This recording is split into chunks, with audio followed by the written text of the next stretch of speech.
together. That's just sort of the way it was. So here we have Ragnaros versus Sonya on Dragonshire. This is Darkmock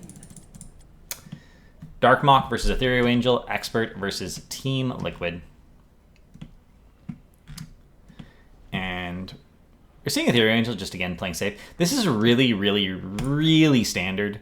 Notice, look at the minimap here. Hasuab is behind his gate, he hasn't shown. Nurok is right here. Malfurion's hiding in the bush. Muradin is just like wandering around here.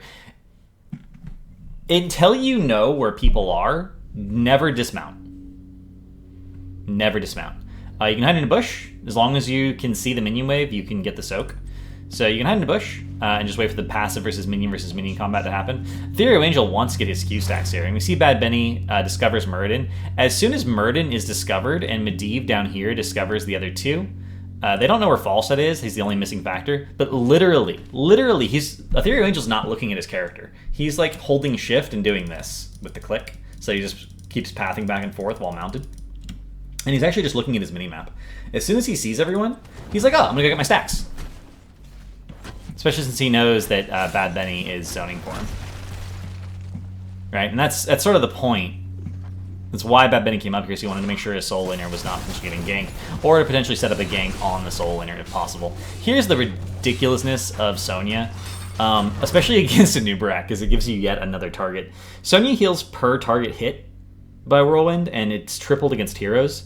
So if you try and gank a Sonya, you have to have enough stuns, and you have to save it. You have to have an initiation on her, obviously, and as much CC as you can, because CC is always good. But you need to make sure you save a stun until after she starts whirlwinding, or you'll never kill her. You can't do it. They're not actually trying to kill her here. If they were trying to kill her, Bad Benny would have saved the stun. They're actually trying to chunk her so that Darkmock feels like he has to play more passively for at least the next minute while he slowly, gets chip healing, because he does win straight damage trades with the Rag. And that allows Ethereal Angel to potentially get his stacks a little bit safer, and the more stacks Ethereal Angel has the earlier on, the more healing he's going to get.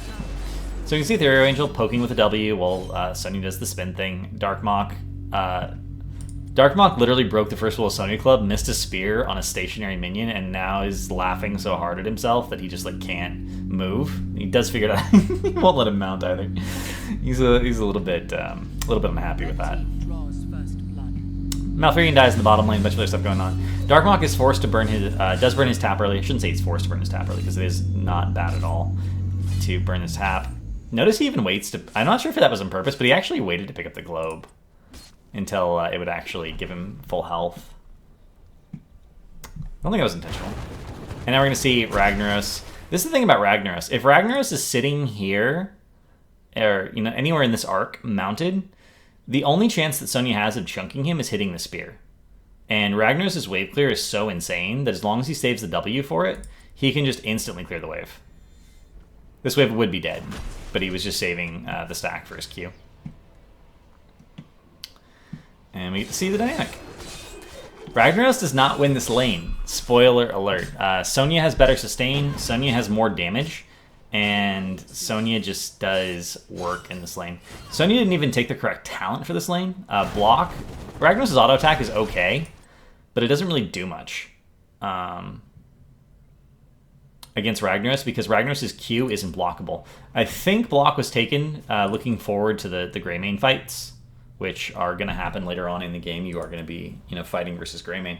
But I think Warpaint would have served Darkmock a lot better in this scenario. It's just, you still win straight up every trade against Ragnaros, with or without block, and Warpaint, does give you some additional sustain. Darkmock cannot hit a spear this game. In fairness, Ethereal Angel, you can tell he's very focused on making sure every spear gets dodged. He's not stepping up to Sonya. He only comes in when the wave is directly at his gate and spear is down. He waits till spear is down to even allow himself to get dismounted. He's always using that mobility from being mounted to increase the odds that he does not get hit by spear. And he's just hanging out. Hanging out. He knows he doesn't win the lane, but his wave clear is so insane that he can tie the lane as long as it doesn't let himself get chunked. And that's exactly what he's doing. And here we see the W come in. He's trying to get the wave down. gets the Q, gets one stack. That was not ideally done. See, he's not walking back towards safety. There's the blast wave. There we go. He didn't walk back towards safety because it was really, really predictable. He was hoping that if he walked by Sonya here, Darkmok would send the spear this way, expecting him to go immediately back to safety. And then as soon as he starts traveling in a straight line, he blast waves and jukes and ends up missing the spear again. I don't think... Now watch this as soon as the replay got posted. I don't think Darkmok actually hits a spear on Ethereal Angel this entire matchup. Ethereal manages to juke every single spear. And it's just, you got to think about, when's the spear going to be the most punishing? The answer is when the wave's actually here, because that's when it's most likely to happen. Darkmok, wants to make sure he's on this side of the wave so he can actually hit the spear. Gets the slam in, but slam is just 1 Q's worth of healing, so it's not the big deal. You need to get the spear plus a couple slams to actually start to threaten the Rag. And Ragnaros is wave clear. Is so insane that he can tie basically any lane. Now, it's really important. Ragnaros can tie basically any lane if you're purely talking about soak. He can save his towers. They won't take too much damage. They won't lose hardly any ammo. Even if he's playing very, very safely, even if he's under a lot of pressure.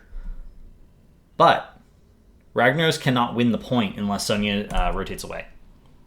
So when you're talking about Rag as a solo laner, he doesn't lose.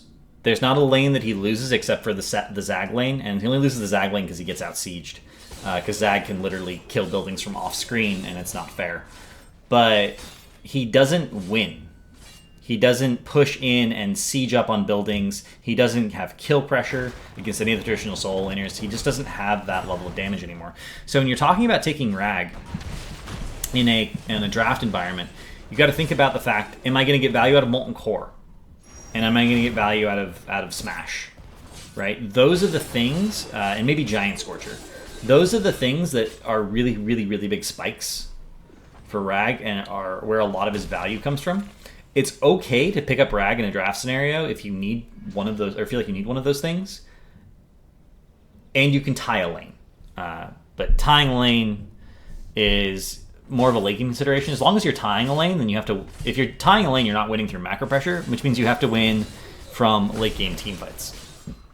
Ragnaros can also, of course, solo camps if necessary in some scenarios pretty efficiently. So that's another factor. Do you need someone who can occasionally murk, right? And this is the reason that we occasionally see, or frequently actually see, Ragnaros and Zebo paired together in pro play. Because Ragnaros can tie a lane pretty much against anyone. That also means that he can guarantee Nazebo gets to 10 or 13 pretty consistently on a map like Dragonshire. And then getting from 1 to 20, pretty difficult. Getting from 10 or 13 to 20, you're like halfway done already.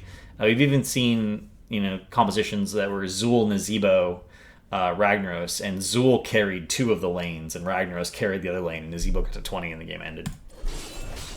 Essentially. With 10 coming up here, Ethereal Angel is looking to do a little bit of rotation, potentially get 10, and then if they can get 10 during this fight, then the smash will happen. And they get the kill on Blumby, instantly get their 10s, the Cocoon instantly comes out. And at this point, the solo lane isn't really over, per se. Nice smash. Follow-up. Very nicely timed.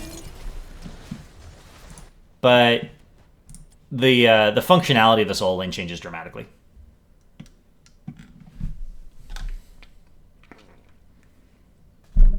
And that's Ragnaros versus pretty much anyone. But in this case, we're using Sonya as an example. If you're Ragnaros in the solo lane, you're not going to win. You're not going to kill anyone against any traditional solo laner. Unless they mess up real bad. Helix Fox, thank you for the follow. Unless they mess up real bad and take a lot of free damage. So, back up, play safe, clear the wave, get your stacks, hold the lane for your team, and it would be really good if your 4-man was winning because you're only tying. Or if you have a really late game composition and your 4-man's tying, but you're going to get the late game and win late game.